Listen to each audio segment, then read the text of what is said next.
What is up? It's your boy. I'm back with another video and I am hyped today. So hyped. This is like my fourth time making this recording. No, my videos have been getting on a long side. But today I'm bringing you a new segment. It's called Legends of Mythic Heroes. I've gathered the 6 finest players in all of the realm. We haven't seen heroes this fine since the original Greek gods on Olympus. We're talking Quiin, Jotaro, 54 because I can't speak Chinese, this name, Biu Biu, Llorac, and Papa. And just running through them really quick, Quiin has the most titles. I see a lot of players refer to Quiin as a she, so that's what I'm going to use for some gender diversity here. Shout out to Quiin, our queen. We got Jotaro, so Quiin is representing Group 3. Jotaro in Group 1, aka DeeGorGor, aka the original Alpha Whale. We have this Chinese name. If you know this name, please let me know, but I call him 54 by his server. He's in the same group as Quiin. He's getting rolled up and smashed. We got Llorac representing Group 6, 8 titles here. Extreme domination of this group, but Llorac has recently been losing control here. Let's see if he can keep up. 8 titles versus 3 and 2 of the 5th places and the bottom places. That's an incredible record, maybe the best of all. We got Biu Biu, leader of the top whale guild in China. I really like this player. He's basically one of the most creative players. Big fan of Biu Biu, and he leads the best guild in Mythic Heroes. Let's see how many wins Quiin has versus second places and all that. So she has 13 wins, 5 non-wins, and then 1 bottom placement. And that was in Season 1 when she was just a newbie. Quite an incredible record there as well. So yeah, these are some of the best players. And then finally, the 6th player here is Papa, who only has 4 titles. So you might be wondering why he's on this list. But the interesting thing about Papa, other than being in my guild, shout out, is he's actually a VIP 13. And if you look through all of the players on the list who've even won a title, it's like VIP 16 average. So the fact that he's won 4, let alone 1, I mean 1 would be good enough, 2 would be unheard of.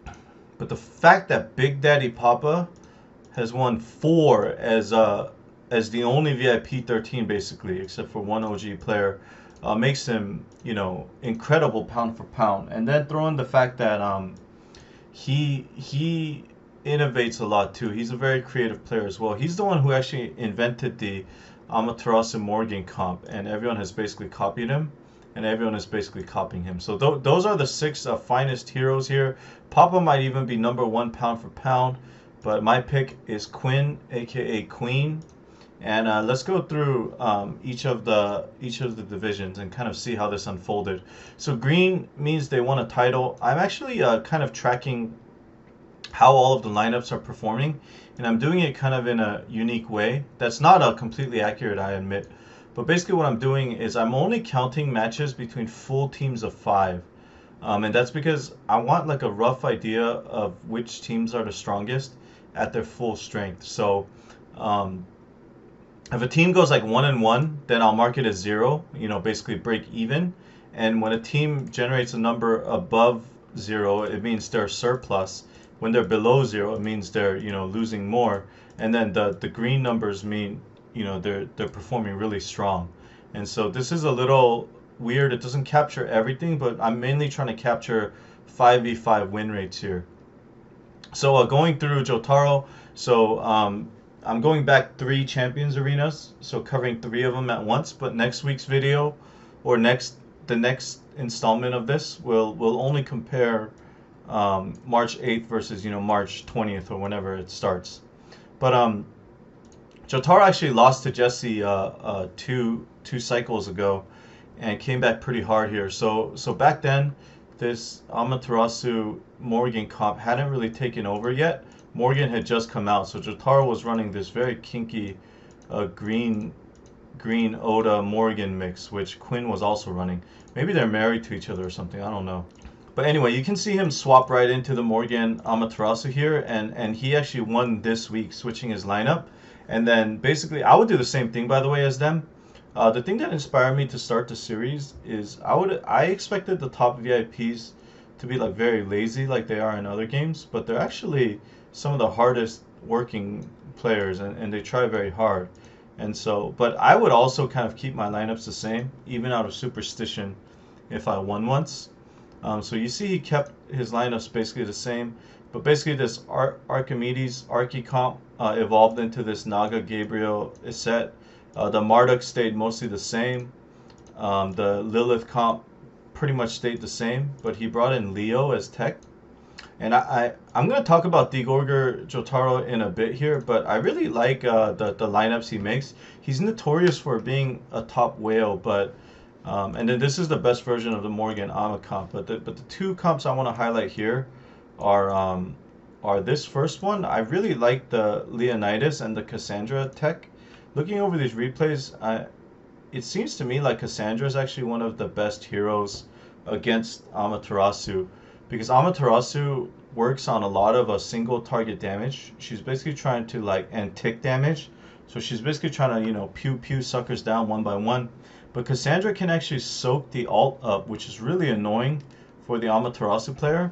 And then she comes back alive and keeps healing too, which is also pretty annoying, because Amaterasu players really want to kill things fast.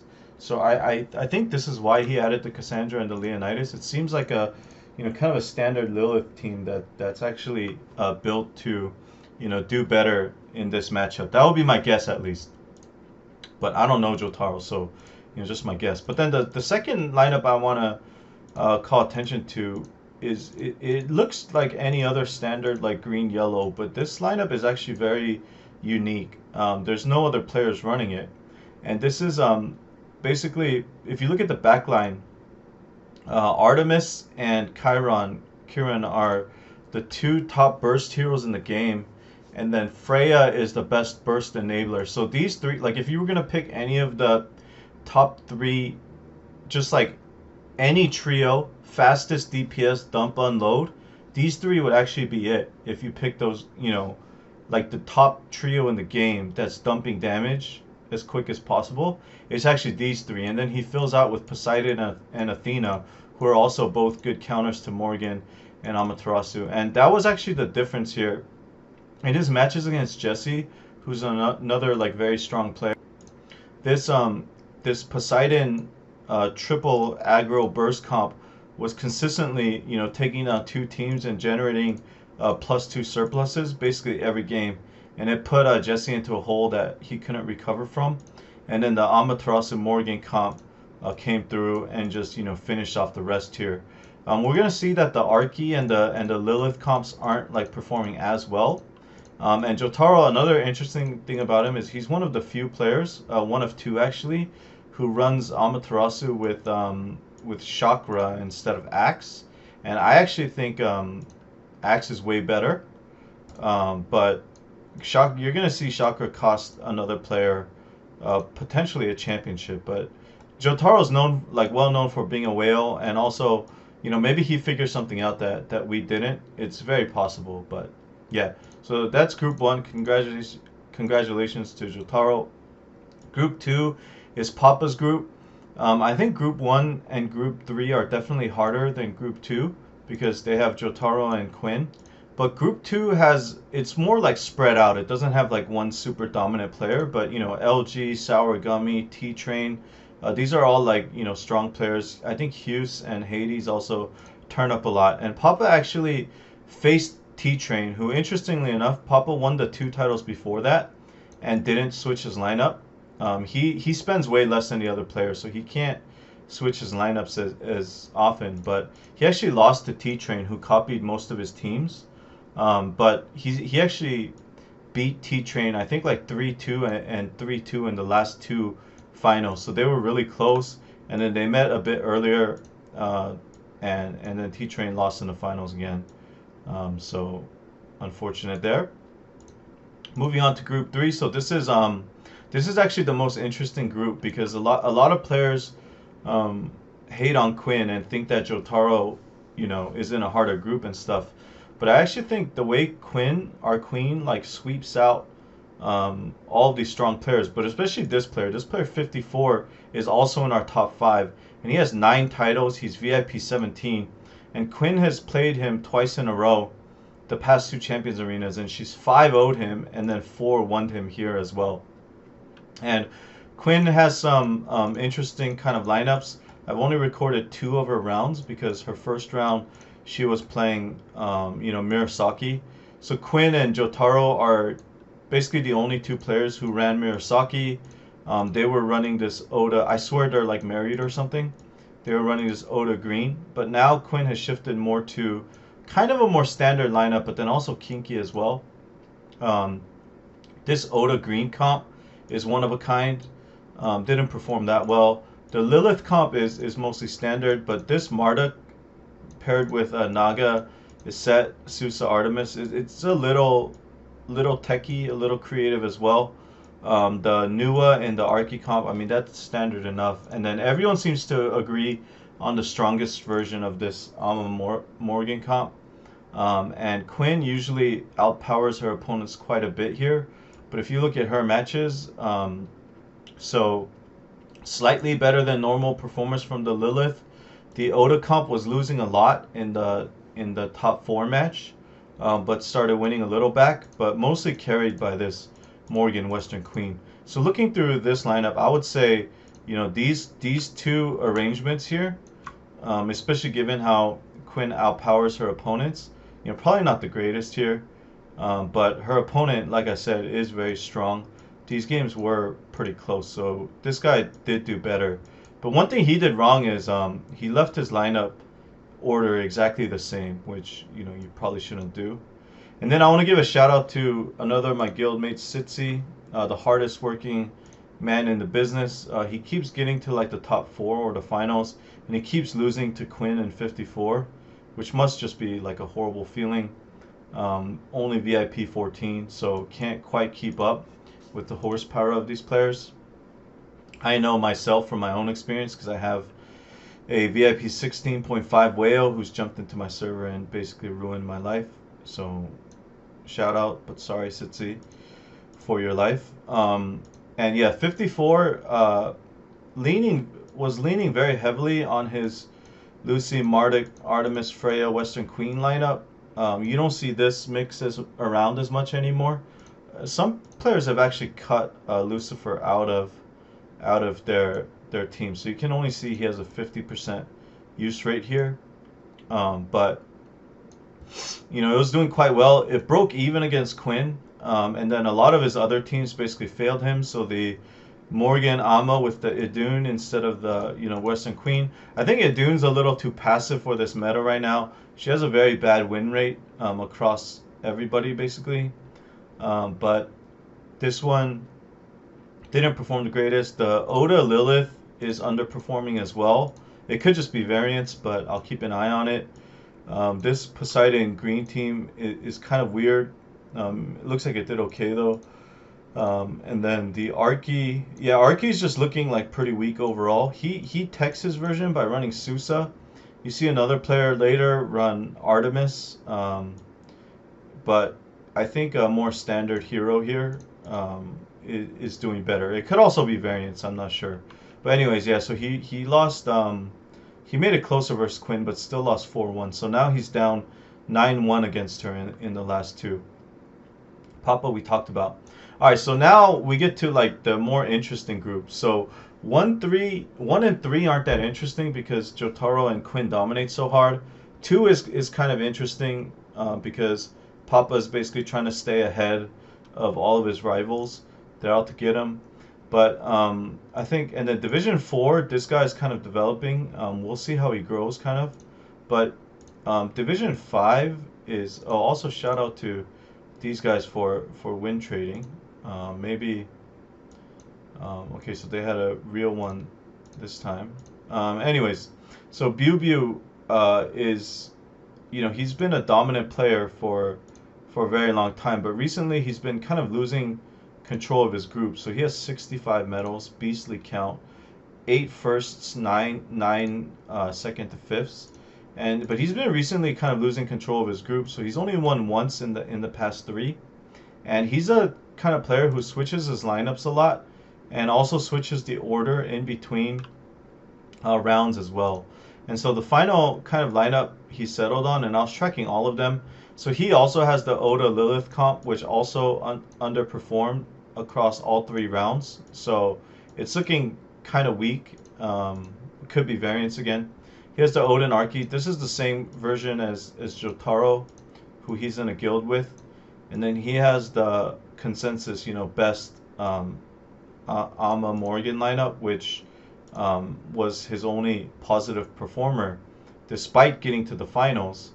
And then I think this comp is really interesting because I think first of all, his lineups look kind of bad, like the order in which he arranged his heroes, because he's VIP 17, so he has access to like everything. They all look like they could do a little better in some way, like some kind of arrangement. But I think this one is particularly off if you compare it to Jotaro, because if you remember, Jotaro was running Quiin, Freya, and Artemis, right? So triple burst. But I think Idun is a little too passive for this kind of lineup. Maybe something more offensive like Naga would work better. But it could, like I said, it could be variance, but I don't think so. Biu Biu is, more powerful than most of his opponents, including this opponent. So, he should have won.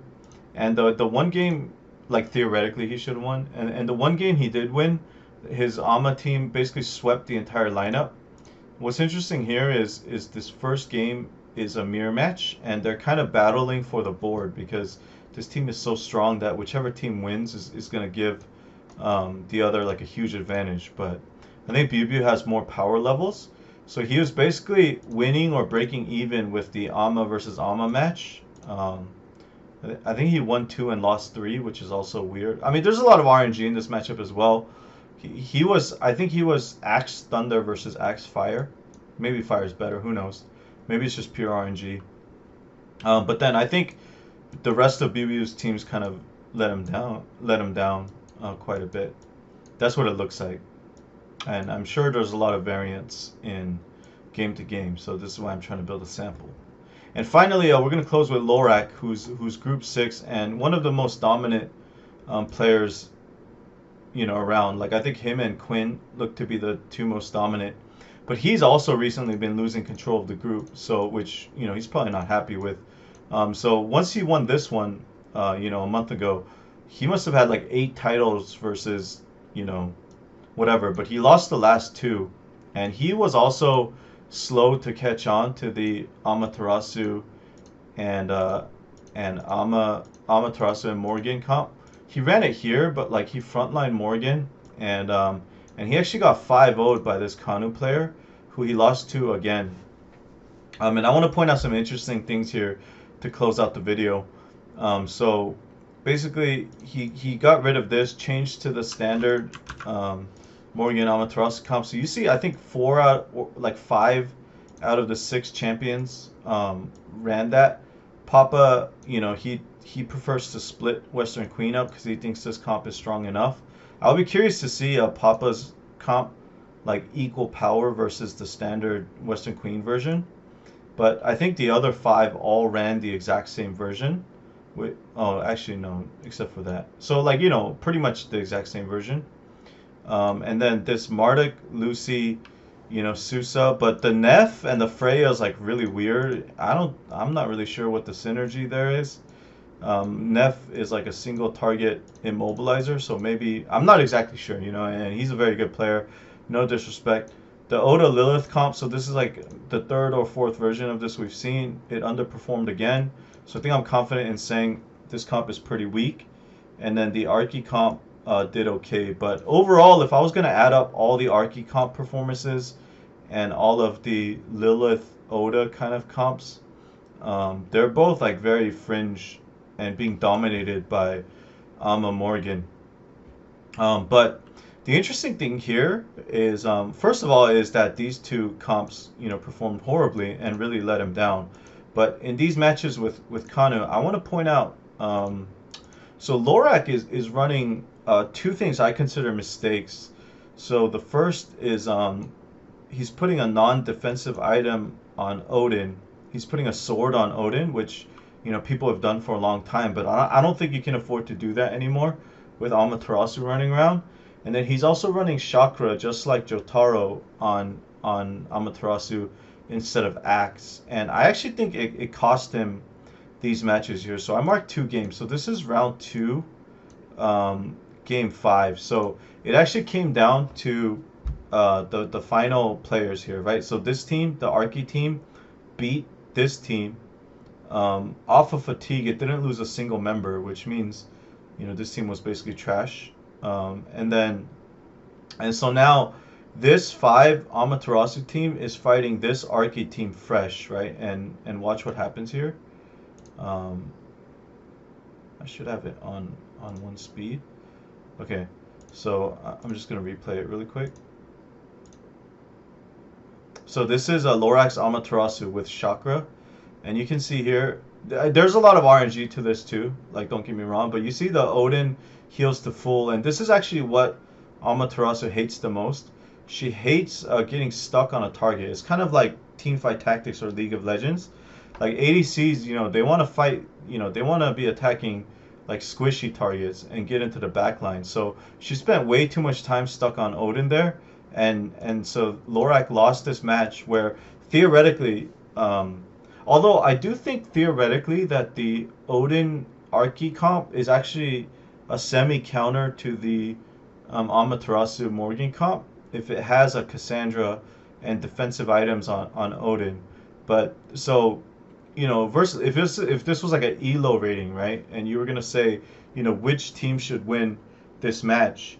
Well, this team should have won, the Ama Morgan, but it lost there because she got stuck too long, RNG, whatever. So this team actually sweeps both of these teams, and so if Llorac had won that would have been 3-2, right? And then look here. So this is the reverse situation, but basically Kanu's Morgan Amaterasu team wins, and it's down to 4 members here, and it's fighting Llorac's team, right? But we can see consistently, it actually happens multiple times where Kanu's 4-man low health team actually beats Llorac's Archimedes team, and I'm pretty sure it's because of the axe and because of no defensive item on Odin and the RNG there, right? So you can see how quickly she gets into the back line. I think Kanu, you see how Cassandra soaks up the ult from Amaterasu. I do think Cassandra is one of the only decent heroes against Amaterasu. There's not many because she's so broken. I think she's going to get nerfed a bit. And you can see that win there off of 4 members. So I think, it's obviously not the only factor. You see it happens again here in round 5 where the 4-man team, basically chunks them out. I think Llorac, could have theoretically lost this and then, could have won in the finals as well, outpowering Genie because of the artifact and rune selection. So I was really trying to keep this video under 20 minutes, but I try to keep a fast tempo. And if you have any suggestions for how I can reduce the video length, that would be nice as well. Maybe I'll spend less time on the past 2 and just go directly to the week's changes, or try and make it shorter. Man, I'm kind of sad because I was trying to keep the video shorter, but now that we're long anyways, I'm just gonna go over so this is 8 total, no, sorry, it's 6 total teams, 4 5-man teams and 2 4-man setups. And so this is 6 total teams, and we're just quickly looking over the usage rates here. And I actually recorded the previous usage rates as well here. So the 100% use heroes are these, and I think Loki, who I have in A tier, is very good. So all of these heroes are used 100%. These heroes are used 5 out of 6, and they're also super strong, all A tier. These heroes are used 4 out of 6. Idun, I think, was definitely underperforming here. This is Artemis, by the way. We see Leo up to 4 here, 4 usages. So, and we recently brought him up to A tier. Percy, maybe sleeping on her a bit. And then if you look at the changes here, if you look at the changes here, you know, I mean, these heroes were just brought out. Athena down to 1.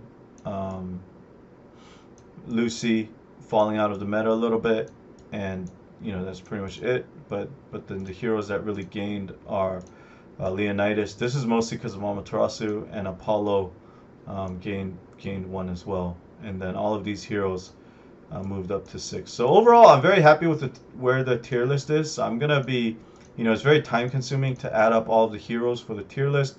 So I'm gonna be focusing more on this kind of stuff. I really like seeing what the very best players are doing. I really need ideas for how to keep these videos shorter. But yeah, I think this is a good one. So hopefully you enjoy it. Thanks for watching, guys.